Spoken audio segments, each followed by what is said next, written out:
je ne sais pas si vous êtes la Martine Aubry de droite, mais ce qu'une chose est sûre, c'est que vous estimez que Nicolas Sarkozy ne va pas assez loin et vous critiquez notamment la défiscalisation des heures supplémentaires et vous dites c'est un retour à 2007, cela n'a plus de sens.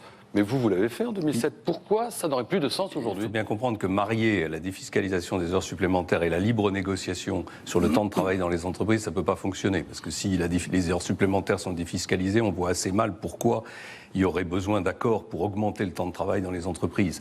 Non, moi ce que je pense, c'est que le redressement du pays passera forcément par le travail.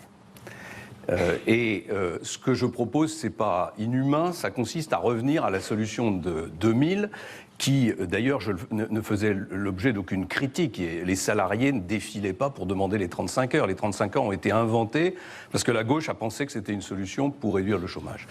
Donc moi, je veux supprimer la durée légale du travail, qui ne sert plus qu'à une seule chose aujourd'hui, c'est à déclencher justement les heures supplémentaires. Laisser les entreprises libres de négocier par des accords majoritaires, soit avec les syndicats, soit par référendum si les syndicats ne sont pas disposés. Mais pour que ça fonctionne, il faut que les fonctions publiques passent à 39 heures.